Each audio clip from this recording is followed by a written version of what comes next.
ဒုက္ခတိပုံသားတွေအမှားစကားအပိုင်း3တရားဒေသနာတော်ဘဝဆိုတာအမျိုးမျိုးကျင်နေကြရတာအမျိုးမျိုးကျင်နေရတဲ့ဘဝတွေဟာကိုယ်လုံးတဲ့ကံပေါ်မှာပဲမိတည်ပြီးတော့တတ္တဝါတွေဟာဒုက္ခဒုက္ခကိုခံစားကြရတာဖြစ်တယ်ပေါ့ကံကောင်းအကြောင်းမလားလို့အကုသိုလ်ကံတွေကျိုးပိတ်လက်ခြုံတဲ့အခါမှာဒုက္ခတိဘုံရောက်ရှိသွားကြပြီးဆင်းရဲဒုက္ခတွေနဲ့တွေ့ကြုံကြ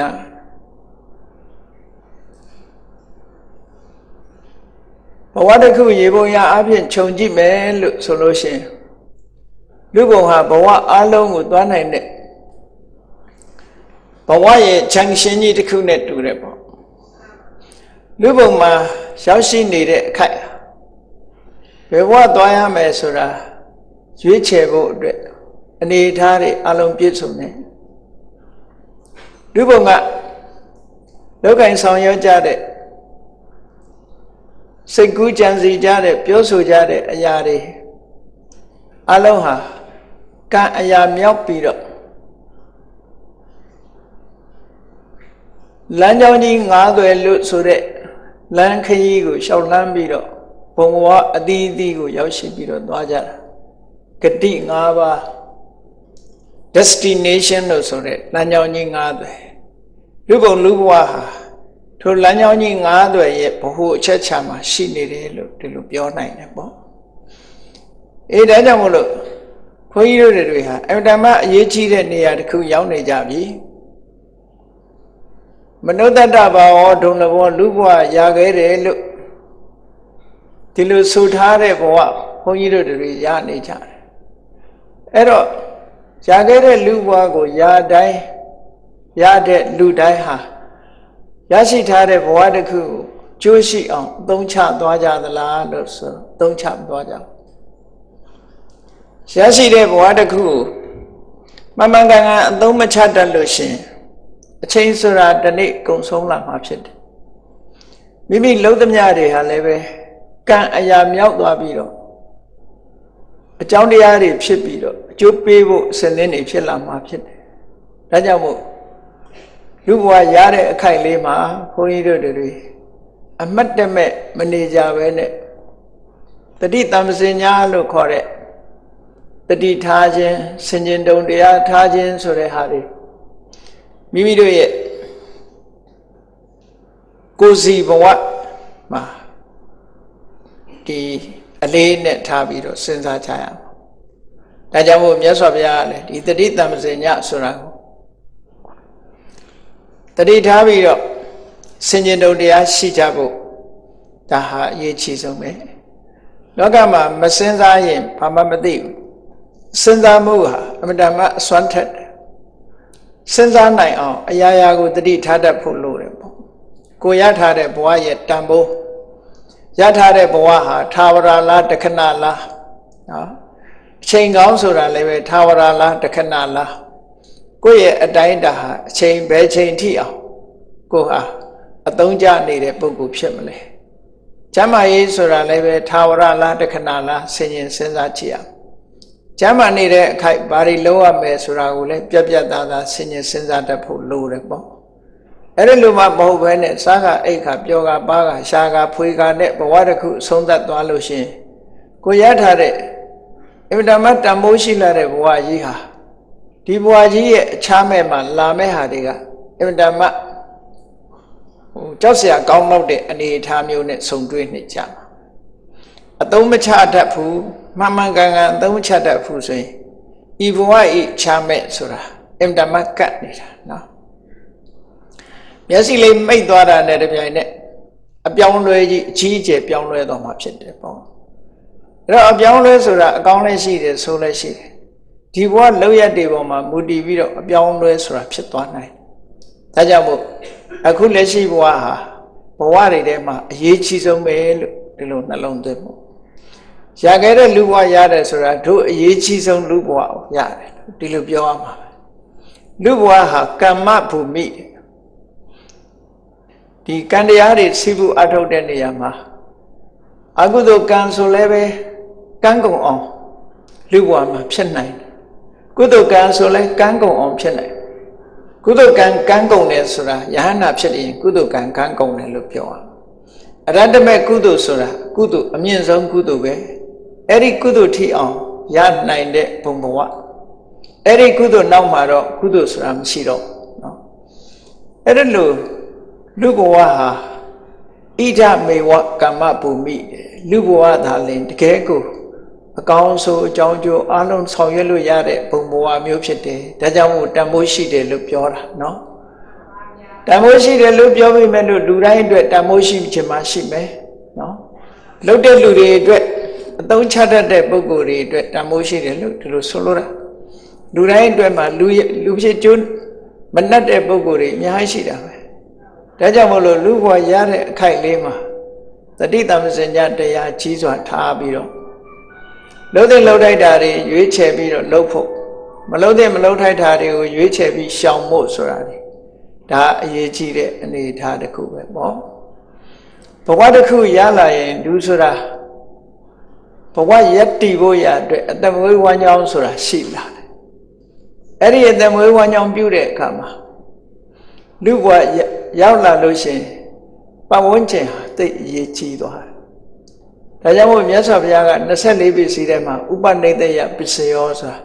အင်တမအာကြီးတဲ့အမိကြီးတစ်ခုပဲအင်တမအာကြီးတဲ့အမိကြီးတစ်ခုဟာဥပနိဒေယပုဂ္ဂလောပိဥပနိဒေယပစ္စေနပစ္စယောဒါကအင်တမအရေးကြီးတာဘဝတစ်ခုရောက်လာတယ်ဆိုတာတကူတည်းလာကြတာမဟုတ်ဘူးမိသားစုတစ်ခုတည်းရောက်လာတာအဲ့ဒီမိသားစုတစ်ခုတည်းရောက်လာတဲ့အချိန်လေးမှာမိမိရောက်လာတဲ့မိသားစုရဲ့စိတ်ဓာတ်တွေမိမိရောက်လာတဲ့ပတ်ဝန်းကျင်တွေမိမိရောက်လာတဲ့မိသားစုရဲ့အနေအထားတွေအတိုင်းဒီလမ်းကြောင်းပေါ်ဟာလူတွေရောက်သွားကြတာပဲအများအားဖြင့်မိသားစုရဲ့အတွေ့အခေါ်မိသားစုအလုပ်အကိုင်မိသားစုအသက်မွေးဝမ်းကြောင်းပဲကိုယ်အသက်ရည်တည်မှုအတွက်လုပ်ကင်သွားကြတာလူတ attva တွေတင်လားလို့ဆိုမဟုတ်ဘူးတခြားတ attva တွေမှန်သမျှလည်းပဲဒီပုံစံပဲပေါ့မိသားစုနဲ့ရောက်လာတယ်ဥပမာဆိုတော့တောတဲ့ကအမြဲတမ်းရိုင်းဆိုင်တဲ့တောရိုင်းတရိစ္ဆာန်တွေကိုချင်းသေးတို့ကြားတို့အတိုင်းဝိုင်းနဲ့ရောက်သွားတယ်ဆိုရင်မလုပ်နဲ့သားကောင်တွေဖမ်းပြီးတော့ကြိုက်ဖြတ်စားတော့တဲ့အတိုင်းတာတစ်ခုသူတို့လောက်ကြတော့မှာပဲသူတို့အသက်မွေးဝမ်းကြောင်းကဒီတိုင်းပဲကျွမ်းနွားတွေတဲ့အတိုင်းဝိုင်းနဲ့ရောက်သွားလို့ရှိရင်တော့မျက်စားပြီးတော့ကြားရချင်းသေးတွေရဲ့ကြိုက်စားမှုအန္တရာယ်ကနေပြီးတော့မလွတ်နိုင်တဲ့သနာစရာပုံကိုယ်တွေတ attva တွေဖြစ်ကုန်ကြပြန်တာအဲ့တော့အတိုင်းဝိုင်းကိုရှောင်ကွင်းမှုဆိုတာဓမ္မခဲနေအဲ့ဒါလို့လူဘဝရောက်လာတဲ့အခါကျတော့ရှောင်လို့ရတာတွေအများကြီးရှိတယ်မိသားစုကမကောင်းတဲ့အသက်မွေးမှုနဲ့အသက်မွေးတဲ့မိသားစုတွေရောက်လာအောင်ကိုယ်အရွယ်ရောက်လာတဲ့အခါကိုယ်ပိုင်ရွေးချယ်ခွင့်တွေလူတွေမှာတော့ရှိတယ်တခြားတ attva တွေမှာတော့ရွေးချယ်ခွင့်တွေမရှိဘူးဟောဒါကြောင့်မို့လို့လူဘဝကိုယ်ပိုင်အသိဉာဏ်လေးနဲ့ဆင်ခြင်စဉ်းစားပြီးတော့လုပ်ကြမှာဟောဒီနေ့ဒုပတိဘုံရောက်သွားတဲ့ပုဂ္ဂိုလ်တယောက်ရဲ့ဇာတ်လမ်းလေးတစ်ခုဘဝသင်္ကန်းစာယူကြမယ်ဆိုလို့ရှိရင်တော့သူဟာလူသားတဦးပဲပေါ့လူသားတဦးအနေနဲ့သူကဘဝရည်တည်မှုအတွက်သူဘာလောက်ကင်စားတော့တယ်လဲလို့ဆိုရင်မုတ်ဆိုးလုပ်ငန်းကိုသူလုပ်တယ်ဒါလည်းသူဘဝရည်တည်မှုအတွက်လုပ်တာမုတ်ဆိုးလုပ်တာသူဘယ်တော့မှနောင်တမရဘူးအဲ့တော့မုတ်ဆိုးလုပ်ကိုစဉ်းစားကြည့်မုတ်ဆိုးလုပ်ဆိုတာဘာနဲ့ယဉ်နေတာတော့ဆိုလက်နဲ့ကင်ပြီးတော့တ attva တွေကိုရဲရဲဆက်ဆက်တပ်ဖြတ်တဲ့အလုပ်တစ်ခုပဲပေါ့တပ်ဖြတ်တယ်လို့ဆိုကြတဲ့ကသူ့မှာတရားတစ်ကောင်တွေးလိုက်တာနဲ့တပြိုင်နက်တပ်ဖို့ဖြတ်ဖို့ကြိုးစားတဲ့ထိုတရားကိုအရအမိဖမ်းပြီးတော့တပ်ဖြတ်ခြင်းနဲ့ဒေါသစိတ်တွေလွှမ်းမိုးနေတဲ့အနေအထားမျိုးလူသားဖြစ်ပါလေရဲ့ကြားတစ်ကောင်ရဲ့စိတ်ဓာတ်မျိုးလို့သူ့စိတ်ထဲမှာကိန်းဝတ်နေတယ်ဒီလိုပြောရမှာပဲအဲ့တော့တောလိုက်မုံဆိုးတယောက်ဟာတရားမြင်လို့ရှိရင်တတ်ဖို့ပဲသူစ조사တယ်ပေါ့အဲ့ဒါလို့တတ်ဖို့ဖြတ်ဖို့စ조사ပြီးတော့ တတ်လို့ရတာရှိတယ်တတ်လို့မရတာရှိတယ်တတ်ဖို့ရကြိုးစားတယ်ဆိုတဲ့ကသူ့ရဲ့စိတ်ထဲမှာအကုသိုလ်တွေလွှမ်းမိုးနေတာအဲ့ဒီအကုသိုလ်တွေစိတ်တွေဖြစ်တယ်အဲ့တော့တတ်မှုဖြတ်မှုဆိုတဲ့နေရာမှာတရားဝါတကောင်ကိုတွေ့ပြီးတရားဝါလို့လည်းအမှတ်ရှိတယ်သူ့မှာမေတ္တာတရားကရုဏာတရားဆိုတာလုံးဝမကတ်လှဘူးတရားဝါဆိုတဲ့အသိလည်းရှိတယ်တရားဝါအစစ်လည်းဖြစ်နေတယ်တရားဝါဆိုတဲ့အသိလည်းရှိတယ်ဒီအကောင်ကိုသေစေလိုတဲ့စိတ်စေတနာတွေလည်းသူ့မှာရှိတယ်သေအောင်ဖမ်းမိအောင်ကြိုးစားအထောက်မှုတွေလည်းသူ့မှာရှိတယ်တစ်ဖက်တရားဝါသေသွားပြီဆိုလို့ရှိရင်အင်္ဂါ၅ချက်ပြည့်ပြည့်စုံစုံဖြစ်သည့်အတွက်ကြောင့်ပါဏာတိပါဒစေတနာဟာကံအရာမြောက်သွားပြီသူ့ရဲ့စိတ်အစဉ်ထဲမှာ accumulation ဆိုတာဖြစ်သွားဒါပါဏာတိပါဒကံဖြစ်သွားပြီလို့ဒီလိုဆိုတာနော်အကယ်၍တရားဝါကမသေးဘူးမိမိရဲ့ကြိုးပမ်းအထောက်မှုကိုမအောင်မြင်ဘူးဆိုတဲ့အခါမှာလည်းပဲအကုသိုလ်တွေမြောက်များစွာသူ့မှာဒေါသစိတ်တွေနဲ့လွှမ်းမိုးနေတဲ့စိတ်အစဉ်တွေဖြစ်လာတယ်အဲ့တော့ဒီစိတ်အစဉ်တွေနဲ့ဆိုရင်သူ့မှာကုသိုလ်စိတ်ဆိုတာဖြစ်ဖို့အမှန်တမ်းခဲနေအမှန်တမ်းဖြစ်ဒါကြောင့်မလို့ဒေါသစိတ်တွေလွှမ်းမိုးပြီးတော့သူများအသက်ကိုတတ်ဖြတ်ပြီးတော့စားရတဲ့ဘဝရဲ့နောင်ရေးဟာဘယ်မှာစိတ်အေးစရာရှိမလဲမကောင်းတဲ့ဘဝရောက်သွားဖို့ပါကံကြမ္မာဆိုတဲ့သဘောကကိုလုံးသမျှတွေဟာကိုယ့်ပေါ်မှာပြန်ပြီးတော့ထင်ဟပ်တတ်တဲ့သဘောရှိအကိုလိုပဲတုံ့ပြန်မှုကတူညီတယ်လို့ဒီလိုပြောတာနော်ကိုကတပ်ဖြတ်သည့်အတွက်ကြောင့်မိမိအတွက်ရရှိလာတဲ့ယလကိုယ်တိုင်အသက်ခံရတဲ့ဟာမျိုးဖြစ်တတ်တယ်ပေါ့ဒါက the law of nature ပဲသဘာဝတရားကြီးရဲ့မရှောင်လွဲနိုင်တဲ့နိယာမကြီးတစ်ခုလို့ဒီလိုပြောတာနော်အဲ့တော့ပါဏာတိပါဒကျွလွန်နေဆိုတဲ့ပုဂ္ဂိုလ်ရဲ့တဏ္ဍာမှာလွှမ်းမိုးနေတဲ့စိတ်တွေကဒေါသမူလစိတ်လို့ခေါ်တယ်ဒေါသအခြေခံနေတဲ့စိတ်တွေလှုပ်ရှားမှုတွေကလည်းအဲ့ဒီစိတ်နဲ့လှုပ်ရှားနေတာမိမိတတ်လို့တဲ့တတ္တဝါနောက်လိုက်တယ်ပြေးတယ်လွှားတယ်လှုပ်ရှားနေတဲ့တွေးတောကြံစည်တွေအလုံးဟာဒေါသမူလစိတ်ဒေါသရဲ့စိတ်ဆိုင်လွှမ်းမိုးထားမှုအောက်မှာရှိနေတယ်ရှိနေသည့်အတွက်ကြောင့်လှုပ်ရှားသမျှတွေဟာဒီခိုင်မာပြီးတော့နေလို့ဒီဒေါသလေးဟာဉာဏ်နဲ့လှုပ်ရှားမှုတွေအားလုံးဟေတုတတ္တိနဲ့ခြေစုပြုနေတယ်လို့ဒီလိုပြောတာဟေတုတတ္တိနဲ့ခြေစုပြုနေတော့သူလှုပ်သမျှလုပ်ငန်းတွေဟာဒီဒေါသနဲ့ဆက်နွယ်နေတဲ့အလုပ်တွေဖြစ်သည့်အတွက်ကြောင့်အပြစ်ကင်းတဲ့အလုပ်တစ်ခုမှမရှိဘူးတွေးတာလည်းအပြစ်မကင်းဘူးပြောတာလည်းအပြစ်မကင်းဘူးလှုပ်ရှားတာလည်းအပြစ်မကင်းဘူးအပြစ်မကင်းတဲ့အလုပ်တွေကိုလုပ်နေသည့်အတွက်ကြောင့်မနောကံကလည်းအမတမဆိုးဝါးတဲ့မနောကံဝစီကံကလည်းအမတမဆိုးဝါးတဲ့ဝစီကံကာယကံကလည်းအမတမဆိုးဝါးတဲ့ကာယကံဟောကာယကံဝစီကံမနောကံနော်ဒါတွေအားလုံးဟာအပြစ်တွေနဲ့လွှမ်းမိုးပြီးတော့နေတော့ဝစီကံတွေလည်းမြောက်နေတယ်မနောကံတွေလည်းအရာမြောက်နေတယ်ကာယကံတွေလည်းအရာမြောက်နောက်ဆုံးမှာအောင်မြင်သွားပြီဆိုလို့ရှိရင်ပါဏာတိပါဒဆိုတဲ့ကံဟာစေရနာစွမ်းအားနဲ့အောင်မြင်သွားပြီဆိုရင်ကမ္မပဋ္ဌဆိုတဲ့ကံလမ်းကြောင်းနဲ့ရောက်သွားပြီအောင်မြင်တဲ့မျိုးစိတ်လိုပဲသူကမျိုးစိတ်တစ်ခုဖြစ်သွားတယ်ပေါ့အဲ့ဒီအောင်မြင်တဲ့မျိုးစိတ်ဟာအပင်တစ်ခုကိုထုတ်လုပ်တော့မှပဲနောက်ကြလို့ရှိရင်ဒီလိုဆွလို့တာပေါ့အဲ့ဒါလို့နဲ့လူတွေရဲ့စိတ်အစဉ်ထဲမှာကံကြမ္မာမျိုးစိတ်တွေတတ္တိကမ္မတတ္တိတွေရောက်ရှိလာပြီးတဲ့အခါအကြောင်းကျိုးညီညွတ်တဲ့အချိန်တိုင်းဒီကမ္မတတ္တိတွေဟာဘယ်လောက်ထိအောင်စွမ်းထက်တယ်လဲလို့ဆိုရင်စဉ်းစားကြည့်အဲ့ဒီကမ္မတတ္တိတွေထဲမှာတချို့ကမ္မတတ္တိကဒီဘဝမှာတည်းပဲဒုက္ခပေးမယ်တချို့ကမ္မတတ္တိကဒီဘဝရဲ့အခြားမဲ့နောက်ဘဝမှာအကျိုးကိုထုတ်လုပ်မယ်တချို့ကမ္မတတ္တိကတော့တတ္တိယဘဝကနေစပြီးတန်တရာထဲမှာရှိနေသမျှသူကအခွင့်ဆောင်နေတဲ့ကံမျိုးဖြစ်တယ်နိဗ္ဗာန်မရမချင်းပြည့်မလွတ်တော့ဘူးသူက accumulation ကနိဗ္ဗာန်မရမချင်းဒါကအမြဲတမ်း positive ဖြစ်နေမှာပဲဒီကံဘယ်တော့မှ negative ပြောင်းပြလို့မရဘူး positive ဖြစ်မှာပဲတန်တရာရှိနေရင်တော့ သူကလိုက်နေဥမှာပဲနောက်ဆုံးမှာယဟန္တာဖြစ်သွားလို့ဒီဘဝမှာနောက်ဆုံး positive ဖြစ်တာမျိုးတော့ရတယ်ဆိုပါစို့ပရိသေကျိုးမပေးတောင်မှပဲပဝတ္တိကျိုးမှာဒုက္ခပေးဖို့ဆင်သင့်မယ်ရှင်မမောဂလန်ကြီးပဲကြည့်လေအတိတ်ဘဝလောက်ခဲ့တဲ့ကံတွေဟာလိုက်လာတယ်လိုက်လာတဲ့အခါကျတော့ယန္တာဖြစ်သွားပြီပဲကံအသစ်တွေသူ့တဏ္ဍာမှာမဖြစ်တော့ဘူးမဖြစ်ပေမဲ့လို့ condition ဆိုတဲ့အခါအခွင့်တင့်လာလို့ရှိရင်သူကချောင်းနေတာရှင်မမောဂလန်ကတန်ဃာတွေထဲမှာတည်းမတော့ဘူးဝေလူဝန်ကျောင်းတော်ကြီးထဲမှာတန်ဃာတွေနဲ့နေမယ်ဆိုရင်ဒီအဖြစ်ဆိုးကြုံမှာမဟုတ်ဘူးเนาะ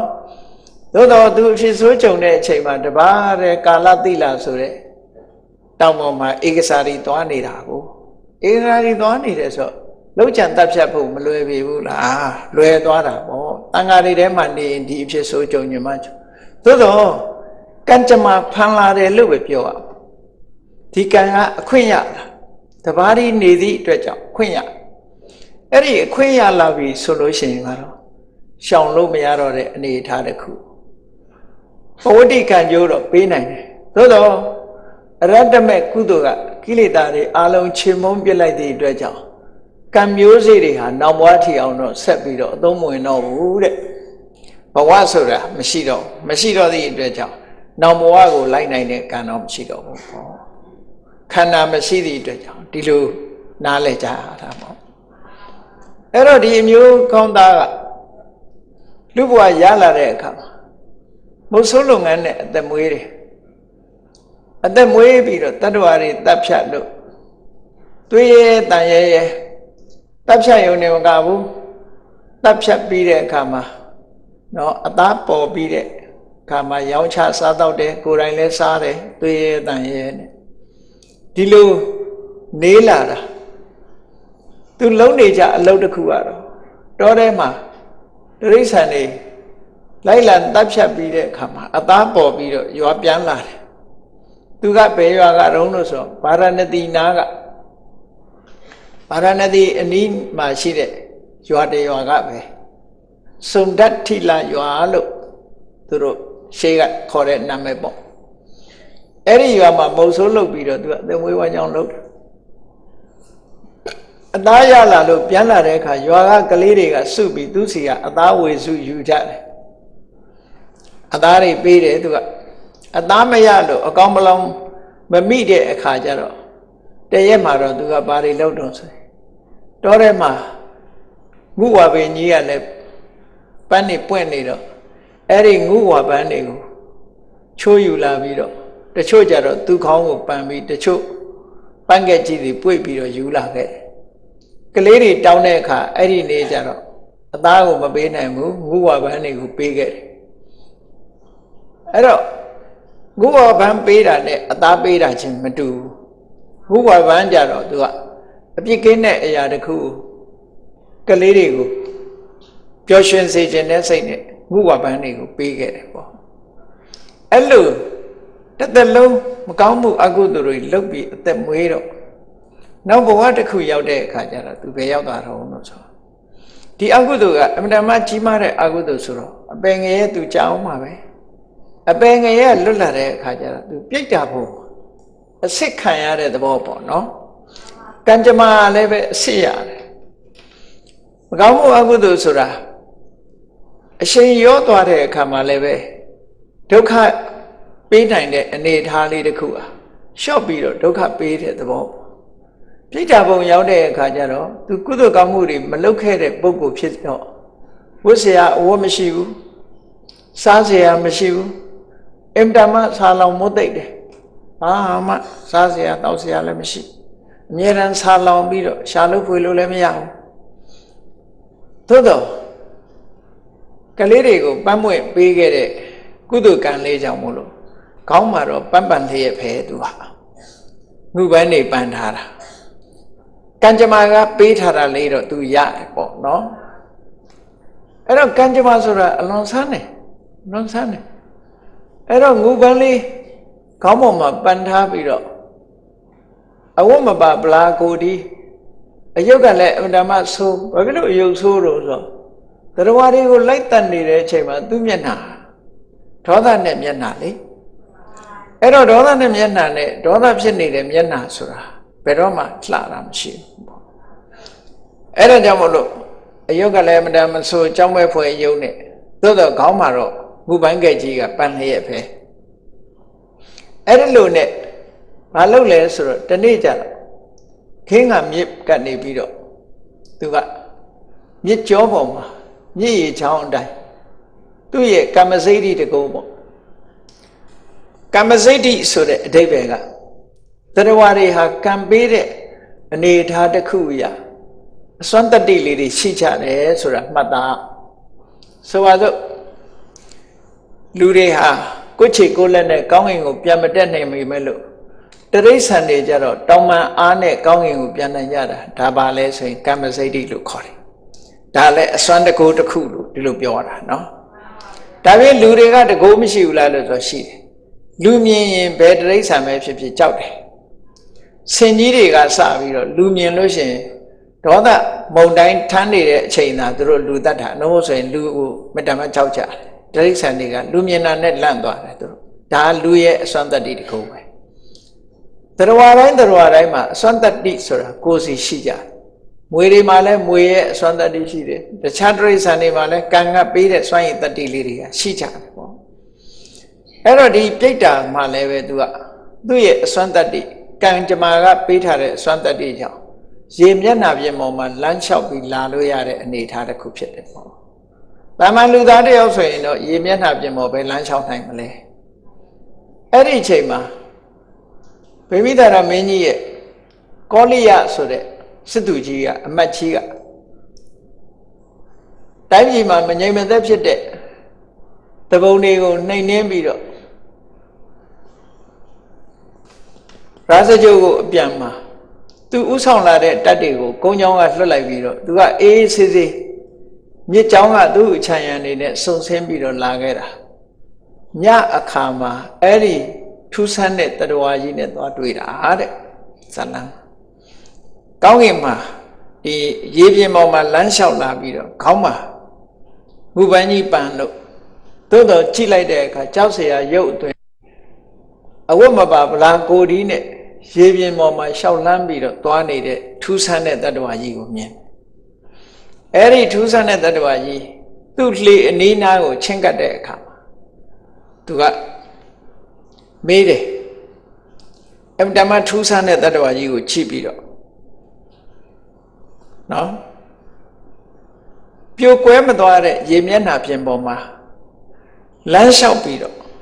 ကြောက်เสียအသွင်နဲ့ပန်းပန်ပြီးတော့လာတာဘယ်ကိုသွားမလို့လဲလူလဲဒီဘယ်ကိုသွားမလို့လာတာလဲလို့မေးကြည့်လိုက်တာမေးကြည့်လိုက်တဲ့အခါကျတော့သူကဘာပြောတော့ဆိုလို့ရှိရင်သူဟာမစားရတာကြာပြီပေါ့ဝတ်စရာလည်းမရှိဘူးနေစရာလည်းမရှိဘူးအစာအာဟာရအတွက်အမှန်တမ်းဒုက္ခရောက်တယ်အမြဲတမ်းဆာလောင်မွတ်သိပ်ပြီးတော့နေတယ်ဒီဒုက္ခကြီးကိုမခံစားနိုင်ဘူးအာကိုရလိုက်ရှာလိုက်တဲ့အခါကျတော့သူ့ရဲ့လူဘဝတုန်းကမိသားစုအာကိုလို့အာကိုရညာမိသားစုရဲ့မူလရွာစုံတတ်ထိလရွာလေးကိုသူသွားမလို့ပါသူတို့စီကနေအကူကြီးတောင်းပြီးတော့စားစရာများရလို့ရညာအဲ့ဒီကိုသွားခြင်းလို့ပါလို့သူကပြောပြတဲ့အခါကျတော့ဒီကောလိယဆိုတဲ့အမတ်ကြီးကလည်းမြတ်စွာဘုရားစီကတရားဓမ္မတွေနားနေရတဲ့ပုဂ္ဂိုလ်နဲ့တူတယ်ဗေမိသာရမင်းရဲ့အမတ်ကြီးဆိုတော့ဘုရားတရားသိမ့်မဝေဘူးဒါကြောင့်မို့ဒီပြိတ္တာကြီးကိုသူကူညီခြင်းတယ်အဝတ်မရှိတာအဝတ်ပေးခြင်းတယ်စားစရာတွေမရှိတာစားစရာတွေကျွေးခြင်းတယ်လက်နဲ့ပေးလို့တော့သူတခုမှရမှာမဟုတ်ဘူးဒါကြောင့်မို့ဒီလိုဘဝချမ်းနေတဲ့တတ္တဝါတစ်ခုကိုကူညီခြင်းတယ်ဆိုလို့ရှိရင်သူ့အတွက်ရည်စူးတဲ့ကုသိုလ်ကောင်းမှုလုပ်ပြီးအမြတ်တမ်းပေးဝေခြင်းသာလဲမှန်ကန်တဲ့နိလန်းဖြစ်တယ်ဒါသိဖို့လေအမှန်တမ်းခဲရင်တယ်နော်လူတိုင်းဒီအသိကမရှိဘူးဒီလိုလုပ်ရင်ဖြစ်တယ်ဆိုတဲ့အသိဟာမရှိဘူးနော်တခြားဘာသာတွေမှာလည်းပဲဒီဟာမျိုးမရှိဘူးအဲ့တော့ ကုသိုလ်ကောင်းမှုလုပ်ပြီးတော့ယေရှုပြီးအမြတ်တမ်းပေးဝင်ရင်ရနိုင်တယ်ဆိုတာကိုမသိသည့်အတွက်ကြောင့်လူတွေဟာရမ်းတမ်းပြီးတော့လုပ်ကြတာလေအေးဒီမတ်ကြီးကတော့သူသဘောပေါက်တဲ့အခါကျတော့သူ့ခြံရံပရိသတ်ထဲပဲဘုရားတရားလေးစားတဲ့စတ္တသိတယောက်ပါအဲ့ဒီစတ္တတဲ့ကိုသူ့မှာပါလာတဲ့အစားအစာတွေကျွေးတယ်အဝတ်တွေပေးတယ်ပေးပြီးတော့အဲ့ဒီပြိတ္တာကြီးကိုမျှဝေလိုက်တဲ့အခါသူကလည်းပဲအစာအာဟာရလိုနေတဲ့အဝတ်တွေလိုနေတော့သူ့အတွက်လုပ်ပေးတယ်ဆိုဝမ်းသာတယ်ဝမ်းသာလို့တာရုခေါ်လိုက်တာနဲ့တပြိုင်နက်ချက်ချင်းကြီးသူအဝတ်တွေရပါတယ်စားစရာလည်းရသွားတယ်သူကကုသိုလ်ဆိုတာအမှန်တမ်းထူးဆန်းတဲ့အဲ့ဒီအခါမျိုးမှာအမှန်တမ်းအားကိုးရလောက်တယ်အားကိုးရဒါနကောင်းမှုဆိုတာဒီဘဝမှာလှူဒန်းနေတဲ့ပုဂ္ဂိုလ်တွေက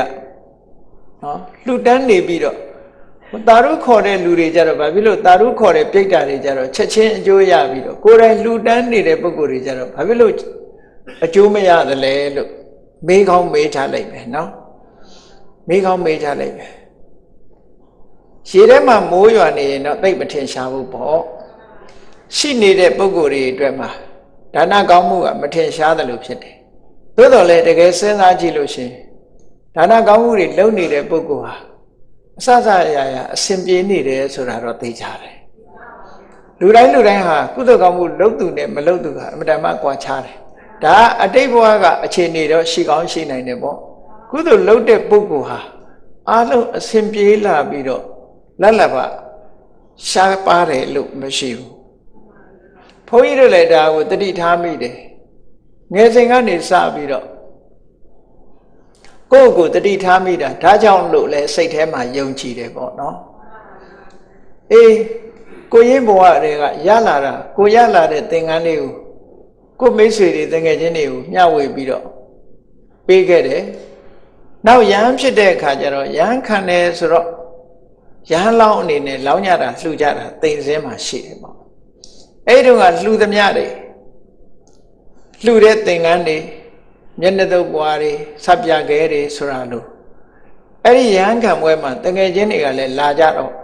သူတို့ကိုခွဲပြီးတော့လှူလိုက်တာအမှတ်တရပဲအဲ့လိုလှူလိုက်တဲ့အတွက်ကြောင့်သင်္ကန်းနဲ့ပတ်သက်ပြီးတော့ရှားပါတယ်လို့တခါမှမကြုံခဲ့ဘူးပေါ့အစင်းသိမဲ့ကိုယ်မှာရှိနေတာကြီးပဲအဲ့ဒီတော့ကတော့ဒီလိုဒီဌာနရဲ့အကျိုးလို့သိပြီးတော့မသိဘူးနောက်တစ်ခါယဟန်သုံးဝါရတဲ့အခါကျတော့ဆောင်းဝဲတစ်ခုမန္တလေးတက်ကြသည်ဟာစာသင်တန်းကိုအောင်တယ်ပေါ့အဲ့ဒါလို့အောင်တဲ့အခါမှာစာသင်တန်းအောင်တဲ့ပုဂ္ဂိုလ်၅ပါးကိုမဲချတဲ့အခါမှာအကောင်းဆုံးပရိသပင်ကိုပေါက်တယ်အဲ့ဒီတုန်းကပရိသပင်ထဲမှာသင်္ကန်းအစုံ30ပါတယ်စပွဲကလထိုင်ဘီတို့အဲ့ရခင်အဲ့ရကရင်အပြည့်စုံအားလုံးအဲ့ဒီခေတ်က9000တန်းဆိုတာအမေတန်မှများတယ်လို့ပြောတယ်။အမှန်ငွေ9000ဆိုတာခုခေတ်9သိန်းလောက်မကဘူးတန်ကြီးရှိတယ်ပေါ့နော်။အဲ့ဒီတော့ကရလာတဲ့သင်္ကန်းအစုံ30ကိုမှတ်ရစကိုင်းကျောင်းဝါဆိုတန်ခါလည်းပဲအပါ30လောက်ရှိတော့အဲ့သင်္ကန်းတွေအားလုံးဝါဆိုသင်္ကန်းကတ်ဖြစ်ကတ်လှူလိုက်တယ်ပေါ့ဒီလိုကုသကောင်းမှုလုံးလို့ကို့မှာရလာတယ်လို့ဆိုတာကိုနောက်ပိုင်းကျတော့တတိထားလာသို့တော့ရခြင်းလို့လှုပ်တာတော့မဟုတ်ဘူးလှူခြင်းလို့လှူတာပဲလှူတာကတော့ဒါကကိုယ်လေးတွေကိုပြောပြတာပေါ့အဲ့တော့ဘယ်ပုဂ္ဂိုလ်ပဲဖြစ်ဖြစ်ဒီဒါနကောင်းမှုလုပ်နေတဲ့ပုဂ္ဂိုလ်ဟာလိုအပ်ချက်တွေကိုထပ်ပြီးတော့ဖြည့်ဆည်းနေတယ်ဆိုတဲ့အဓိပ္ပာယ်မျိုးရပေါ့နော်အခုလိုအမ္တမဆင်းရဲဒုက္ခရောက်နေတဲ့အချိန်မှာဘုံညကရိယာဝတ္ထု10ပါးတဲ့ကပတ္တနုမောဒနာသူများပေးတဲ့ကုသိုလ်လေးကိုသာဓုခေါ်လိုက်တာနဲ့ကိုယ်မှာပြီးပြီးစုံသွားတယ်ဆိုတာလွန်တာလို့တော့မဆိုနိုင်ဘူးကုသိုလ်တရားရဲ့အကျိုးတရားဟာချက်ချင်းခံစားရတယ်လို့ဒီလိုဆိုတာเนาะအဲ့ဒါချင်းခုခေတ်လူတွေတာဓုတွေခဏခဏခေါ်နေကြတာဘာလို့မရတာတော့လို့မေးကောင်းမေးလိုက်မယ် ခုနလိုပဲရေထဲမိုးရွာနေတာပဲလေကိုကပြည့်ပြည့်စုံနေတာဆိုတော့ဆိုပါစို့ရှိနေတဲ့လူတွေကိုထမင်းတနတ်ခေါ်ကြွေးလည်းပဲသိပြီးတော့သူ့မှာစားရလဲသိမထူချအောင်မစားရလဲသိမထူချအောင်ဘာဖြစ်လို့တော့ဆိုရှိနေတာပြည့်စုံနေတာမပြည့်စုံတဲ့လူတွေကြတော့အမတန်မှထူချသွားတယ်ပေါ့ခုနမပြည့်စုံတဲ့ပုဂ္ဂိုလ်ကြတော့ချက်ချင်းကြီးရသွားတယ်ဆိုအမတန်မှထူချတယ်ဒါကြောင့်မို့တာရုခေါ်ရင်ကုသိုလ်ရတယ်ဆိုတာဟာဒီအမတန်မှအရေးကြီးတဲ့ပြိတ္တာဘုံရောက်နေတဲ့ပုဂ္ဂိုလ်တွေဖို့တော့ဒီအကျွတ်လွတ်ပွဲတွေလုပ်ပြီးအမျှတမ်းပေးဝေတာအမတန်မှခေါင်းတဲ့လုပ်ငန်းတစ်ခုပဲသူတို့အတွက်သိချက်ချင်းကြီးအကျိုးရှိတယ်လို့ဆိုအဲ့တော့လူသားတယောက်တောင်မှပဲဒီလိုတာရုခေါ်ယုံနဲ့ကောင်းကျိုးချမ်းသာတွေရတာမရှိဘူးလားလို့ဆို950ဇတ်ထဲမှာသင်္ခဇတ်ဆိုတာရှိအဲ့ဒီသင်္ခဇတ်ကိုကြည့်လိုက်မယ်ဆိုလို့ရှိရင်ဘုရားလောင်းသင်္ခပုံနာကြီးကကုသကောင်းမှုလုပ်ပြီးတော့ပင်လယ်ထဲသွားတဲ့အခါသင်္ဘောပြတ်သွားတယ်ပြတ်တဲ့အခါသူ့နောက်ကပါလာတဲ့သူ့ရဲ့အဖော်သူ့ရဲ့တပည့်နဲ့သူတို့နှစ်ယောက်ပြင်ချက်တစ်ခုပေါ်မှာမျောပါပြီးတော့9ရက်လုံးလုံးပင်လယ်ထဲမှာဒုက္ခရောက်နေကြတာသူလှူခဲ့တဲ့ကုသကောင်းမှုကြောင့်ပင်လယ်ဆောက်နတ်သမီးကလာပြီးတော့ကဲတယ်ကဲတဲ့အခါမှာသင်္ခပုံနာတယောက်တည်းပဲကဲတယ်ကျန်တဲ့ပုဂ္ဂိုလ်မကဲဘူးဘာဖြစ်လို့မကယ်လဲလို့ဆိုသူ့မှာဘာကုသိုလ်မှမရှိဘူးသူတို့ကကုသိုလ်ရှိမှကယ်လို့ရအဲ့တော့လူဆိုတာတနာခြင်းပဲလို့တနာလို့မရဘူးဆိုတာရှိတယ်နော်ကံမပါရင်တနာလို့မရဆိုပါစို့မြတ်စွာဘုရားဟာအမှန်တမ်းကြီးမားတဲ့တကုရှင်ဖြစ်ပေမဲ့လို့လူတိုင်းကိုအေဟိဘိက္ခုခေါ်ပြီးတော့တကုနဲ့ပြီးတဲ့သပိတ်သင်္ကန်းပေးလို့မရဘူးကုသိုလ်ကံရှိတဲ့ပုဂ္ဂိုလ်သာကံကိုလမ်းဖွင့်ပေးတဲ့သဘောလောက်ပဲရှိတယ်အတိတ်ဘဝတုန်းကသင်္ကန်းတပိတ်လှူပြီးတော့ဆူတောင်းခဲ့တဲ့ပုဂ္ဂိုလ်မဟုတ်လို့ရှိရင်မြတ်စွာဘုရားတောင်လုပ်ပေးလို့မရဘူးဆိုတာရှိတယ်နော်အဲ့တော့အဲ့ဒီလူကုသိုလ်ကံမရှိသည့်အတွက်ကြောင့်နတ်သမီးကလစ်လျူရှုထားတော့ဟိုဘုရားလောင်းသင်္ခပုံနာကသူကနားလေတယ်သူ့ကိုကယ်ဖို့ပြောတဲ့အခါကျတော့မကယ်ဘူးကွာအဲ့တော့သူ့ကိုကုသိုလ်ရှိအောင်ဘယ်လိုလုပ်ပေးတုံးဆိုတော့လမ်းမှာလာတော့ငါလှူခဲ့တဲ့ဖဏတ်တို့ထီးတို့လှူခဲ့တဲ့ကုသိုလ်ကောင်းမှုရှိတယ်အဲ့ဒီကုသိုလ်ကိုမင်းအတွက်အမျှဝေပါတယ်ဆိုတော့ဟိုလူကတာရုခေါ်အဲ့ဒီတာရုခေါ်လိုက်တဲ့အခါမှာသူ့ကိုကယ်လို့ရသွားတယ်ကဲတာရုခေါ်တဲ့ကုသိုလ်ဟာလူသားစင်စစ်ပေါ်မှာလည်းအကျိုးသက်ရောက်မှုရှိတယ်နော်အဲ့ဒါကိုသတိထားမှာပေါ့အခုလည်းပဲအမှန်တမ်းဆင်းရဲတဲ့ပြိတ္တာကြီးမုတ်ဆိုးဘဝကနေပြီးတော့ဘဝဆုံးဒုက္ခတိဘုံတစ်ခုရောက်သွားလို့ဆင်းရဲဒုက္ခကျုံနေတဲ့ဒီပြိတ္တာကြီးကိုနားလဲပါလဲရှိတဲ့အမတ်ကြီးကနေကုသကောင်းမှုလုပ်ပြီးညှက်တမ်းပေးဝေလိုက်တော့ချက်ချင်းသူ့မှာစားစရာတွေရတယ်ဝတ်စရာတွေရသွားပြီပြုံးပြုံးပျော်ပျော်နဲ့ဖြစ်သွားတာမြင်လိုက်တဲ့အခါမှာသူ့မှာလည်းစိတ်တွေဝမ်းသာမှုတွေအမှန်တမ်းဝမ်းသာတယ်ဝမ်းသာလို့သူကဘာပြောတော့ဆိုတတ္တမဒိစေထပေတနာအနုကမ္ပါယပုဏ္ဏပုဏ္ဏတမလမောရောက်ပြီးတော့ဒုက္ခရောက်သွားတဲ့ပုဂ္ဂိုလ်တွေအတွက်နော်ကုသိုလ်ကောင်းမှုတွေလှုပ်ပြီးတော့အမြတ်တမ်းပေးဝေတဲ့နဲ့ပျော်စရာကြီးချက်ချင်းကြီးဒုက္ခကိုကယ်တင်လိုက်နိုင်တယ်ပေါ့အဲ့ဒါလို့အမြတ်တမ်းပေးဝေပြီးတော့လှုပ်တဲ့နဲ့လို့ဟုတ်မဟုတ်တော့မသိဘူးဘုန်းကြီးတို့စကိုင်းမှနေတုန်းကတခါအဲ့ဒါလို့အမြတ်တမ်းပေးဝေတဲ့ပွဲလေးတခါလှုပ်ချင်ကိုယ်တိုင်တော့ဘာမှမမြင်ရဘူးမြင်ရတယ်ဆိုတဲ့ဒကမာကြီးတယောက်ကဲဖိတ်ပြီးတော့လာပြီးကုသိုလ်ကောင်းမှုတွေအမြတ်တမ်းပေးဝေခြင်းနဲ့အားလုံးလာဖို့ဖိတ်ပါဆိုတာသူကတော့နာမည်နဲ့တကွာပြောတယ်ဟုတ်မဟုတ်တော့မသိဘူးဘုန်းကြီးနော်ဘယ်သူတွေလာတယ်ဘယ်သူတွေလာတယ်အမြတ်ဝေခြင်းလို့လာတယ်တချို့အဝတ်မပါလာဘူးတဲ့နော်တုံလုံးကလေးလာတယ်အဲ့ဒါလို့အမြတ်လိုခြင်းလို့လာတဲ့ထဲမှာဘုန်းကြီးတွေလည်းပါတယ်သီလရှင်တွေလည်းပါတယ်အမျိုးစုံလာကြတယ်တဲ့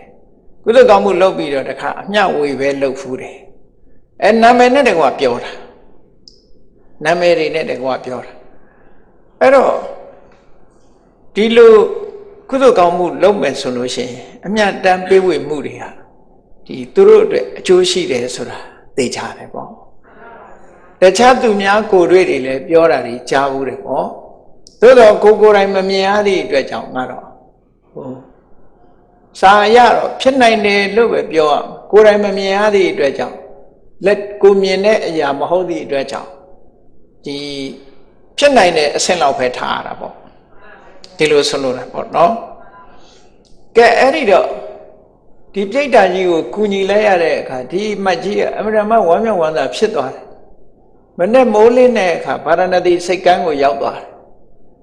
ရောက်သွားတော့အဲ့ဒီဗာရာဏသီမှာမြတ်စွာဘုရားကဗာရာဏသီစိတ်ကမ်းမှာဘုရားကရောက်နေတော့သူမြတ်စွာဘုရားကိုပင့်ပြီးတော့အတိုင်းနဲ့အလွန်ဒီသူတွေ့ကြုံခဲ့တဲ့အဗ္ဗဓမ္မသနာစရာကောင်းတဲ့ပြိတ္တာကြီးကုသိုလ်ကောင်းမှုလုပ်ပြီးအမြတ်တမ်းထပ်ဝေခြင်းလို့ဘုရားမှုရှိတဲ့တန်ဃာတွေသတင်းသုံးဖို့မဏ္ဍကြီးတစ်ခုကိုထိုးတယ်ထိုးပြီးတော့ဘုရားမှုရှိတဲ့တန်ဃာတွေပင့်ပြီးတော့အဲ့ဒီမှာအမြတ်တမ်းဝေဖို့စီမံမြန်နေပေါ့အဲ့ဒီအချိန်မှာမြတ်စွာဘုရားသခင်ကိုရောမြတ်ရဲ့အဋိဋ္ဌံတကူနဲ့ဗာရာဏသီပတ်ဝန်းကျင်မှာရှိတဲ့ပြိတ္တာတွေအားလုံးရောက်လာကြတယ်ဆိုတာမြတ်စွာဘုရားရဲ့ဒီအစွမ်းတကူနဲ့ဖိမှန်တကပြုလို့ဒီပွဲမှာအမျှလာပြီးတော့ယူကြဖို့ဆိုပြီးတော့ပြိတ္တာတွေအကျွတ်လွတ်ပွဲသဘောမျိုးပေါ့နော်အဲ့တော့ပြိတ္တာတွေရောက်လာလိုက်ကြတာပုံစံကိုအမျိုးကိုစုံနေတာပဲတဲ့အမျိုးကိုစုံနေတာအဝတ်မပါတဲ့ပြိတ္တာတွေကတစ်မျိုးနော်ဒီခန္ဓာကိုယ်ကြီးကကြီးပြီးတော့ပါးစပ်ပေါက်လေးကသေးသေးနဲ့ပြိတ္တာမျိုးတွေကတစ်မျိုးနော်ခေါင်းမှာမျက်နှာမှာမျက်လုံးကခေါင်းမှာမရှိဘဲနဲ့ဗိုက်မှာရောက်နေတာတစ်မျိုးအမျိုးကိုစုံနေတာပဲတဲ့ပြိတ္တာတွေရောက်လာကြတာအဲ့ဒီပြိတ္တာတွေအများကြီးပဲအဲ့ဒီပွဲကိုရောက်လာတဲ့အခါမှာမြတ်စွာဘုရားရဲ့တိုက်တွန်းချက်အရာပြိတ္တာတွေကဘာကြောင့်သူတို့ဒီဘဝရောက်တယ်ဆိုတာကိုသူတို့ပြောပြကြတယ်အားလုံးသူတို့လုပ်ခဲ့တဲ့ကံကြမ္မာတွေကိုပြောပြကြတယ်အဓိကကတော့သူတို့ကိုရရှိလာတဲ့ပစ္စည်းဥစ္စာတွေပေါ်မှာလှူမှုတန်းမှုတွေကင်းမဲ့ပြီးတော့မလှူယုံမတန်းယုံတယ်မကဘူးဒီလာရောက်တောင်းရမ်းတဲ့ပုဂ္ဂိုလ်တွေဆက်လွတ်ထားတို့ချိန်မောင်းလွတ်ထားတို့ပစ္စည်းဥစ္စာတွေပေါ်မှာတွေ့တာတို့မမောတာတို့ဒီလိုလှူတဲ့တန်းတဲ့ပုဂ္ဂိုလ်တွေကိုချိန်မောင်းတာတို့တခါတခါမိသားစုတွေမှာရှိတယ်လေတယောက်ကလှူခြင်းတယ်တယောက်ကမလှူချင်ဒီလိုဟာမျိုးတွေဖြစ်တာအဲ့ဒီလိုဟာမျိုးတွေနဲ့သူတို့ဒုက္ခရောက်ခဲ့တဲ့အကြောင်းတွေတချို့ဆိုဘလောက်ဒုက္ခရောက်တုံးဆိုအစာရှာပြီးတော့လိုက်ရှာဖတ်ဖတ်မောပြီးတော့စားစရာမတွေ့မောလဲသွားဖုတ်လိုက်နဲ့တခါတည်းရေငတ်လို့ရေလိုက်ရှာရေတောက်စရာမရှိဘူးမြစ်ကြီးတဲ့ဆင်းသွားရင်သူတို့ဖို့ရေမတွေ့ပြန်နော်အဲ့ဒီလောက်ထိအောင်တခါတော့ကဆိုပြိတ္တာကြီးတကောင်ဟာခင်းကမြေကျောမှာတောင်ဘက်ပြေးလိုက်မြောက်ပြေးလိုက်နဲ့ပြေးနေတာဆုံးခံသွားတဲ့ကိုတော်ရီနဲ့တွေ့တဲ့အခါကျတော့ဘာဖြစ်လို့ပြေးနေတာတော့ဘာလို့ကျင်လို့ရုံးလို့မေးတဲ့အခါရေစာနှုံးလို့ရေတောက်ချင်လို့ဒီမှာမြစ်ကြီးစီးနေတာမဟုတ်ဘူးလားဆိုမမြင်ရဘူးတဲ့သူကနော်သူ့မျက်စိထဲမှာမြစ်ကိုမမြင်ရဘူးကဲမမြင်ရရင်မင်းမျက်စိထဲမြစ်မမြင်ရဘူးဆိုကဲဒီပေါ်မှာသဲကုံပေါ်မှာပက်လက်လန်ပြီးတော့တို့ရေတိုက်ကြမယ်ဆိုပြီးတော့ယဟန်တွေကတပိတ်တွေနဲ့ထမ်းပြီးတော့ရေတွေခတ်ပြီးတော့သူ့ပါးစပ်ထဲလောင်းထည့်ကြတာလောင်းထည့်တာမှအခောက်ပေါင်းများစွာလောင်းထည့်ကြတာနော်လောင်းထည့်တော့ဆွမ်းကန်ချိန်ကြာလာတဲ့ကကိုတော်တွေကကဲတို့လဲရေများလာပြီတို့တိုက်ပြီးပြီအဲ့တော့မင်းလည်းဒီလောက်ဆိုရင်ဝါလောက်ပါပြီလို့ဆိုတော့သူကဘာပြောတော့ဆိုရင်ရှင်ဘုရားတို့တိုက်တဲ့ရေလေချောင်းဟိုဘက်ရောက်ရင်တပည့်တော်ပြိတ္တာဘွားကမလွတ်ပြရစေနဲ့လေချောင်းဟိုဘက်ကိုမရောက်ဘူးတဲ့အကုသိုလ်ကံများအမတ္တမကြောက်ဆက်ကောင်းတယ်နော်အမတ္တမဆာလောင်ပြီးတော့ဒီလိုဒုက္ခရောက်တာအခုလည်းပဲခရီးဝေးကြီးကပြေးလွှားပြီးတော့အစာအာဟာရရှာမစားရပဲနဲ့ပိန်ချုံပြီးတော့အယိုးပြိုင်ပြိုင်ထားနေတဲ့ပိဋ္ဌာတွေအမျိုးစုံပဲတဲ့သူတို့အကုသိုလ်တွေကိုသူတို့ပြောပြီးတော့ဒီဒုက္ခရောက်တဲ့အကြောင်းတွေအလုံးသူတို့ကိုယ်တိုင်ပြောပြတာတွေမြတ်စွာဘုရားရှိမှာပြောပြတာတွေကိုလည်းအကုန်လုံးပိဋကတ်တွေကအလုံးကြားကြတယ်သူတို့ပြောတဲ့အထက်မှာဘာတွေပါတော့လို့ဆိုတချို့ပြောတာအကမ္မကာရာအလတ္တာ လုံးမလုံးချင်ဘူးတဲ့လူဘဝရောက်လာပြီးတော့လောက်ကံမစားတော့ချုံပြင်းတယ်အလတာတာဓုကမ္မမဟကတာအကောင်းကြိုက်တယ်တဲ့အစားကြီးတယ်တချို့လူကလည်းအဲ့တိုင်းပဲလေလောလောမှာကြတော့ပြင်းတယ်အကောင်းကြိုက်တယ်နော်အစားကြီးတယ်အာလောဘပိဏဒါတာရောပဋိခေပြိပသိမတိသူတို့စားမဲ့အစားအစာခွဲပေးမယ်ဆိုလို့ရှိရင်တော့ခွဲပေးမယ်ဆိုရင်တော့မကျေနပ်ဘူးဆဲတယ်နော်တခါတော့ကအိမ်တဲ့အိမ်မှာဘုန်းကြီးတွေဆွန့်ကတ်နေတာဆွန့်ကတ်နေတော့အိမ်မှာနေတဲ့ကလေးလေးပေါ့ကလေးလေးဆိုတော့တိတ်တော့မသိတတ်သေးတဲ့ကလေးရွယ်နေအဲ့ဒီမှာဘုန်းကြီးတွေဆွန့်ဖုံးမေးနေတော့ကလေးလေးကဘာပြောတော့ဘုန်းကြီးတွေအကုန်စားမသွားနဲ့ငါအတွက်ခြံအောင်လို့ပြောတယ်အဲ့ဒါလို့ပြောတာဒါတကယ်ပြောတာနော်အဲ့ဒီမျိုးတွေကိုရှိတတ်သေးတယ်လေဒါကလေးကိုမသိတတ်လို့ပြောတယ်ဆိုပေမဲ့သူရင်ထဲကပြောတာဒီစကားသူ့အတွက်သူစဉ်းစားနေတာလေသူ့အတွက်သူစဉ်းစားနေတာအဲ့တော့ကလေးကစဉ်းစားတယ်လူကြီးကရောမစဉ်းစားဘူးလားလို့ဆိုစဉ်းစားမှာပဲဒါတော့နှမျောတဲ့လူကလည်းဒီလိုပဲစဉ်းစားမှာပဲလေအခုလည်းပဲသူတို့အဲ့ဒီတိုင်းတေကရာတာသဓာတိယောတာနေဝပရဏာနိနောဆိုလိုတာကသူတို့လူဘဝရတဲ့အချိန်မှာဒီကုသိုလ်ကောင်းမှုလုပ်ဖို့ရလုံးဝသတိမရလုံးဝသတိမရသူတို့အိမ်နေသူတို့ရဲ့အိမ်မှာအကူအညီတွေသူတို့ဝတ်ဆိုင်ခဲ့တဲ့အစားအစာတွေသူတို့ရှာဖွေစုဆောင်းထားတဲ့ပစ္စည်းဥစ္စာတွေအဲ့ဒါတွေကိုသူတို့တည်သွားတဲ့နောက်ဘသူတွေကသုံးစားရတုံးဆိုတခြားလူတွေကသုံးနေကြတယ်အဲ့လိုလူတွေလည်းအများကြီးရှာယုံရှာသွားတယ်တခါမှလည်းမလှူဘူးလူရတန်းတာလည်းမလုပ်ဘူးကိုယ်တိုင်ကြတော့ရှာပြီးတော့စုသွားတယ်စုနေတော့မယ်မစားရခင်တည်သွားတဲ့လူတွေဟောဒါမျိုးတွေရှိတာဟောအဲ့ဒီလူတွေသူတို့ကြတော့တည်သွားတာနဲ့တပြိုင်တည်းဒီပစ္စည်းတွေကသူ့အတွက်ဘာမှတန်ဖိုးမရှိတော့ဘူးလေမျက်စိနှလုံးမိတ်သွားတာဇီဝင်ချုပ်သွားတာနဲ့တပြိုင်တည်းသူတို့ဟာဒုက္ခရောက်သွားသူတို့ဟာဒုက္ခပဲရောက်ရာဇဂုပြည်နာကဈေးတယ်မကြီး၄ယောက်ဆိုတာဒီပိဋကဝတ္ထုထဲမှာပါတယ်ဈေးရောက်ကြတယ်အလေးလဲခိုးတယ်ပစ္စည်းတွေဟိုဟာတွေဒီဟာတွေထက်ရောင်းတယ်မမှန်မကန်ရောင်းရဝယ်ကြပြီးတော့ရသမျှပစ္စည်းတွေစုပြီးတော့ထားစုထားပြီးတော့မတည်သေးဘူးလို့အောင်းမိတ်နေကြရုတ်တရက်တည်သွားကြတည်တော့ဘာဖြစ်တုံးဆိုပြိဋ္ဌာမကြီးတွေသွားဖြစ်ပြိဋ္ဌာမကြီးတွေသွားဖြစ်နေတဲ့အချိန်ကျတော့သူတို့ရှာထားတဲ့ပစ္စည်းတွေသူတို့ဆောက်ထားတဲ့အိမ်တွေပေါ်မှာသူတို့သားစဉ်မြေးဆက်အမွေရတဲ့လူတွေကဇိမ်နဲ့တက်နေကြတာအဲ့ဒီမှာယူကျုံမရဖြစ်တာပေါ့ယူကျုံမရဖြစ်ပြီးတော့ညကြတော့អော်ကြတယ်တဲ့သူတို့ကမယံဘောဂေတံဟရိမတမေနဝိတမေနသာတို့ကတော့ဟုတ်လားတရားတဲ့နီးနေရောမတရားတဲ့နီးနေရောစီစဉ်ဥစ္စာတွေစုလိုက်ကြရှာလိုက်ကြတို့ရှာထားတာတွေကိုတေအင်ကြီးပြိပုံစံတိတို့ရှာထားတာတွေကိုတခြားလူတွေသုံးနေကြတယ်မယံဒုက္ခတပါကိနောတို့တော့ဒုက္ခတက်တဲ့ဖက်အခုရနေတယ်တို့ရှာတာတွေလည်းတို့မသုံးရဘူးညီးကြတဲ့ဟုတ်တယ်လေလူဆိုတာမျက်စိနှလုံးမိတ်ပြီးဇီဝင်ချုပ်သွားတာနဲ့ကိုယ်နဲ့ဘာမှမဆိုင်ဘူးဒီဘဝပစ္စည်းတွေအကုန်ထားခဲ့ရတာကိုဒါလည်းတတိထားစရာကောင်းတယ်ဒါတွေကိုတတိထားတော့ကိုရှိနေတော့ကိုချေကိုလက်ကုသိုလ်ကောင်းမှုတွေလုပ်ဖို့လိုအပ်တယ်ပေါ့သိခြင်းတရားဆိုတာကတ်နေတာသိချင်မှသိတာလေ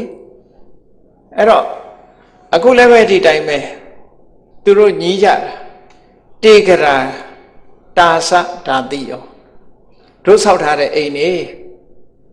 တို့ငှားထားတဲ့လူတွေနော်တာနေဝအပရဏာနိနောတို့ဝယ်ထားတဲ့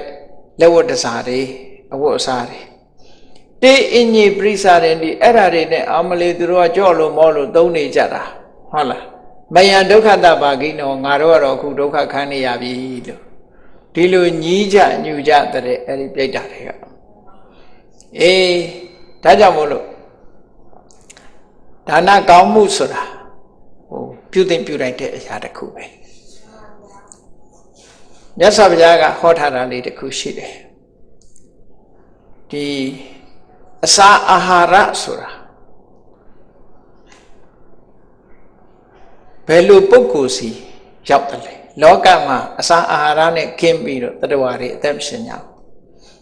အဲ့ဒီအစာအာဟာရဘယ်လိုပုဂ္ဂိုလ်စီရောက်တယ်လို့ဆိုရင်လှူခဲ့တန်းခဲ့တဲ့ပုဂ္ဂိုလ်တို့စီအစာအာဟာရဆိုတာစုရောက်လာတာစားခြင်းတိုင်းကိုယ်စီရောက်လာမယ်လို့မအောင်မေ့လေနဲ့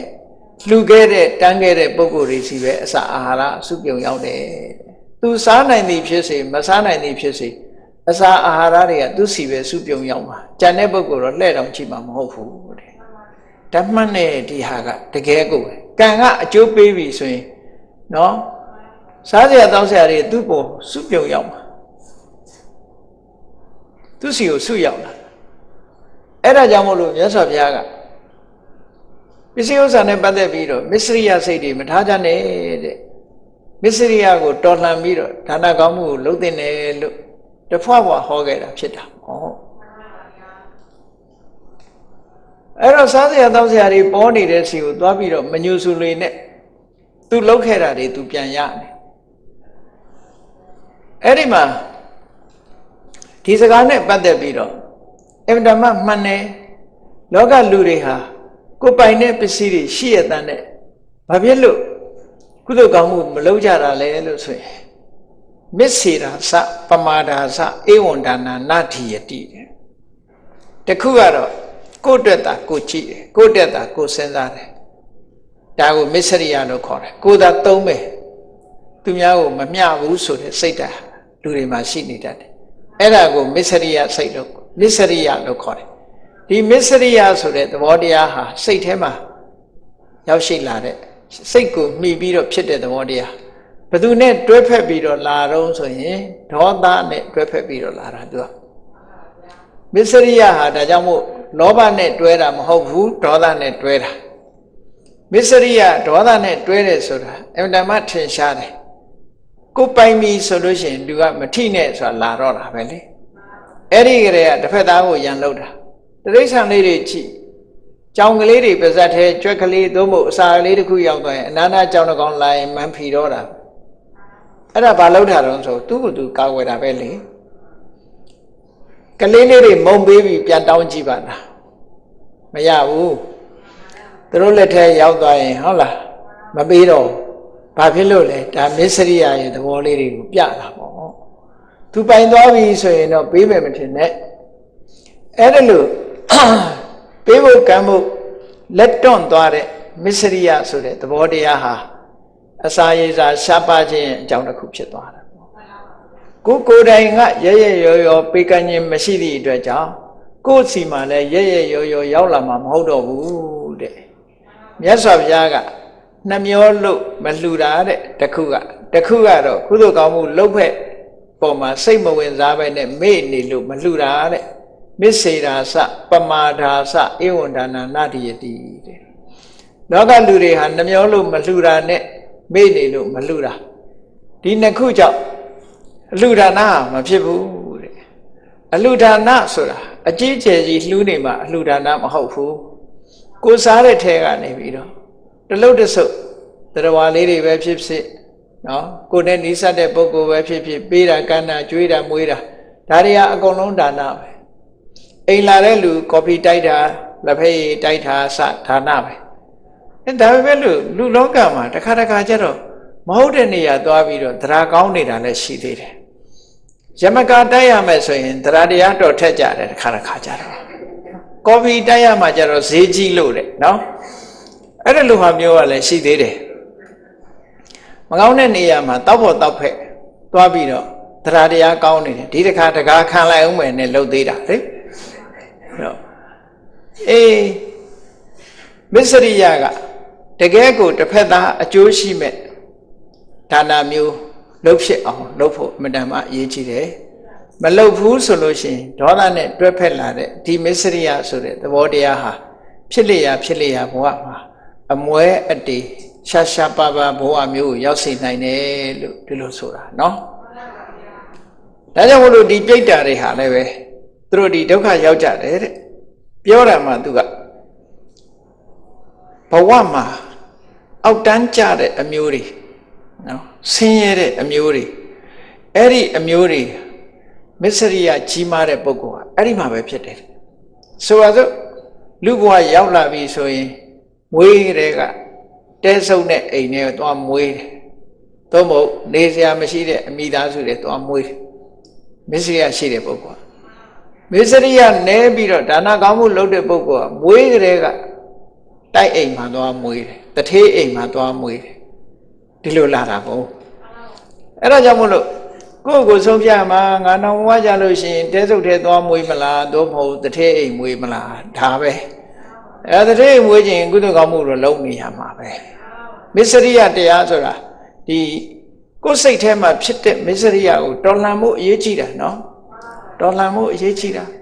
စိတ်ထဲနှလုံးထဲမှာမထားဘူး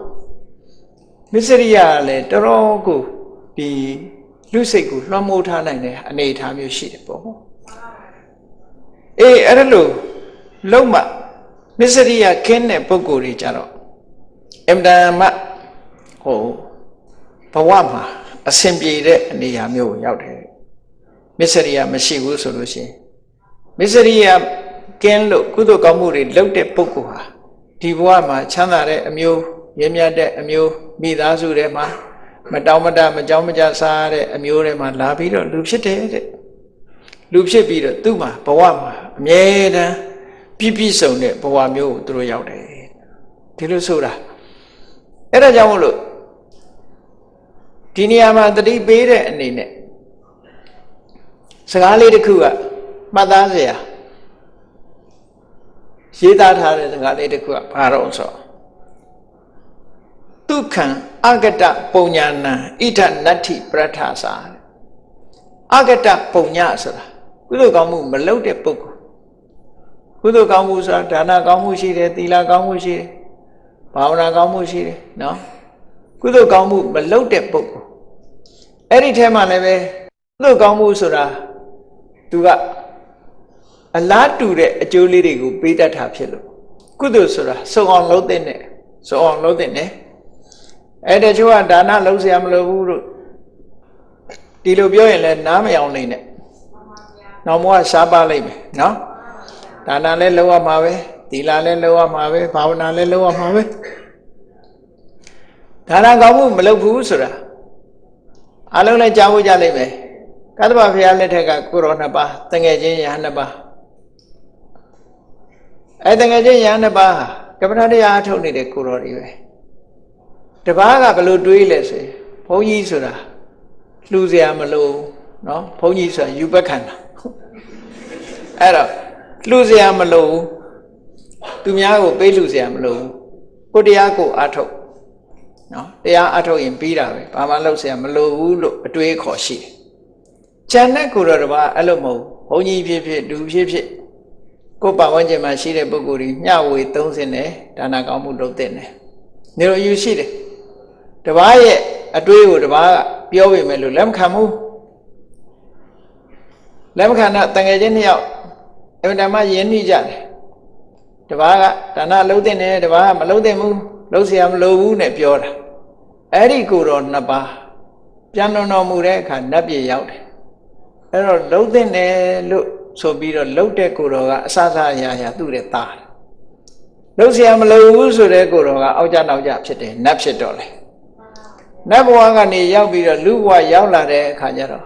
ဒါနကောင်းမှုလှုပ်တဲ့နယ်ဆိုပြီးတော့ခံယူပြီးလှုပ်တဲ့ကိုတော်ကဘယင်သားလာဖြစ်တယ်လှုပ်เสียမလို့ဘူးဆိုတဲ့ကိုတော်ကအထိန်တော်သားသွားဖြစ်တယ်နော်အနည်းဆုံးနဲ့တရထဲမွေးတဲ့အခါမှာသူကအနည်းဆုံးနဲ့အောက်မှာအိပ်ရတယ်ဟိုကတော့ရာဇပလင်နဲ့ထီးပြူနဲ့ဒီလိုအိပ်ရတာနော်ကွာခြားတယ်ဆိုတာဓမ္မထင်ရှားတယ်ပေါ့ဒါကြောင့်မို့လို့လုံးမိအောင်လုပ်ရမှာဒါနဆိုတာလုံးမိအောင်လုပ်ရအေးဒါနရှိသူနဲ့မရှိသူကဘဝတန်တရားမှာဓမ္မကွဲပြားခြားနားမှုရှိတယ်နောက်ဆုံးရတ္တဖို့ရသွားသည့်တောင်မှပဲဒါနရှိတဲ့ပုဂ္ဂိုလ်ကဝဝလင်လင်စားရတယ်ဒါနမရှိဘူးဆိုလို့ရှိရင်တော့ငငပြက်ပြက်နဲ့ယဟနာဖြစ်ရမှာတော့အဲ့ဒါလို့ရှိတယ်ဒါကြောင့်မို့ဒါနကောင်းမှုဆိုတာလည်းလုပ်ရမယ်သီလဆိုတာလည်းလုပ်ရမယ်ဘာဝနာဆိုတာလည်းလုပ်ရမယ်အဲ့ဒါကိုရည်ညွှန်းပြောတာဒုက္ခနတ္ထိဒုက္ခအဂတပုံညာဏကောင်းမှုကုသိုလ်မလုပ်ဘူးဆိုတဲ့ပုဂ္ဂိုလ်မှာတဲ့ဣ ira nati pradasa di bwa ma le tuအတွက်ချမ်းသာဆိုတာမရှိဘူးနောင်ဘဝရောက်ရင်လည်းသူ့အတွက်ချမ်းသာဆိုတာမရှိနိုင်ဘူးချမ်းသာဆိုတာကုသိုလ်ရဲ့သင်္ကေတတစ်ခုပဲလို့ဒီလိုပြောတာနော်မြတ်စွာဘုရားကိုယ်တိုင်ကသုတ်တန်တစ်ခုမှာဟောထားတာရှိတယ်ဘာဘိက္ခွေပုံညာဏံဘာယိဋ္ဌဒုက္ခတေတံဒီဝဆနံယတိတံပုံညာနိဆိုတဲ့စကားလေးရှိတယ်စေတယံတို့ကုသိုလ်ကိုမကြောက်ကြနဲ့ချမ်းသာဆိုတာကုသိုလ်ရဲ့နာမည်ပါလို့ဒီလိုပြောတာချမ်းသာတယ်ဆိုတာကုသိုလ်ကပေးတာလို့ဒီလိုပြောတာပေါ့ဒါကြောင့်မို့ချမ်းသာတာဆိုရင်တော့လူတွေကလိုချင်တယ်ကုသိုလ်ကြတော့ကြောက်တယ်ဒီလိုဖြစ်တာပေါ့အဲ့တော့ချမ်းသာကိုလိုချင်ရင်ကုသိုလ်မကြောက်နဲ့လို့ပြောတာကုသိုလ်လုပ်ပါအဲ့ဒီအဓိပ္ပာယ်မျိုးပဲဒီမှာလဲဒုက္ခံအာဂတပုံညာဏံဣဒနတ္ထိပရဒ္ဒစာကုသိုလ်ကောင်းမှုမလုပ်တဲ့ပုဂ္ဂိုလ်မှာဒီဘဝလည်းသူ့အတွက်ချမ်းသာဆိုတာမရှိဘူးနောက်ဘဝမှာလည်းသူ့အတွက်ချမ်းသာဒုက္ခဆိုတာမရှိဘူးတဲ့ဒုက္ခင်စကတပုံညာဏဣဒစေဝပရထစာကုသိုလ်ကောင်းမှုလုပ်ပြီးဆိုတဲ့ပုဂ္ဂိုလ်တွေအတွက်ကြတော့ဒီဘဝမှာလည်းချမ်းသာနောက်ဘဝမှာလည်းချမ်းသာမယ်လို့ဒါနဲ့ပတ်သက်ပြီးတော့မြတ်စွာဘုရားရဲ့တရားတော်တွေကိုမှတ်တမ်းတင်ထားတာဘုရားကိုယ်တိုင်ကနော်ဟောထားတဲ့သုတ်တန်နေဂါထာဘာနာနဲ့ဟောထားတဲ့ဒေသနာတွေအလွန်များတယ်ဧဝံဇာတေနမစ္စေနကတ္တဗံကုသလံဘဟောလူဘဝလူရည်လို့ဖြစ်လာလို့ရှိရင်ကုသိုလ်ကောင်းမှုများများလုပ်မိအောင်လုပ်ပါလို့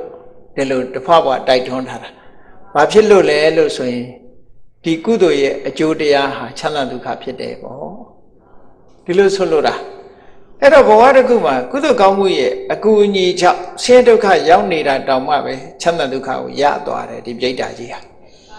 အဲ့တော့ပြိတ္တာတွေကိုလည်းပဲကုသိုလ်ကောင်းမှုလုပ်ပြီးတော့အမြတ်တမ်းပေးဝေလိုက်တဲ့အခါမှာဒီကုသိုလ်ကောင်းမှုတွေကိုတာရုခေါ်လိုက်တာနဲ့ဒီတာရုခေါ်တဲ့ကုသိုလ်ကသူတို့ကိုကစ်တင်ပြီးတော့သွားတာတဲ့အင်တာမဝန္တာချီနူးဝယ်ရကောင်းတဲ့အတွက်ကြောင့်ကုသိုလ်တရားကိုမမေ့မလျော့သိမှုဆိုတာသူတို့ရဲ့ဘဝဒုက္ခတိဘုံသားတွေရဲ့အမှားစကားလို့ပြောရလောက်အောင်သူတို့လက်တွေ့ခံစားရတဲ့ဒီဒုက္ခတွေသူတို့လက်တွေ့ခံစားရတဲ့ကုသိုလ်ရဲ့အကျိုးတွေဒါတွေကိုသိရှိကြပြီးတော့ဘုန်းကြီးတို့တွေလူဘဝရနေတဲ့အချိန်ကုသိုလ်လုပ်ဖို့အခွင့်ကောင်းတွေကြုံမှလျက်ကုသိုလ်မလုပ်ဘဲနဲ့မေ့လျော့နေကြမယ်သို့မဟုတ်ပစ္စည်းဥစ္စာကိုတမက်မောမောနဲ့တသက်လို့ထင်ပြီးတော့နေကြမယ်ဆိုလို့ရှိရင်တော့ကုသိုလ်ကောင်းမှုမရလိုက်ဖ ೇನೆ ဘဝတစ်ခုဟာဆုံးသွားမယ်ဆိုရင်တန်ဖိုးရှိတဲ့လူဘဝကြီးဟာလူရှက်ချိုးနှက်မှာမဟုတ်တော့ဘူးလို့ဒီလိုတတိတံဝေခဖြစ်ပွားပြီးတော့ကုသိုလ်တရားကြိုးစားနိုင်အောင်တို့တွေကုသိုလ်တရားဖြစ်ပွားအောင်ကြိုးစားကြရမှာလို့ကိုယ်စီသဘောကျပြီးကျင့်ကြံကြိုးကုပ်အားထုတ်တော်မူနိုင်ကြပါစေကုန်သတည်း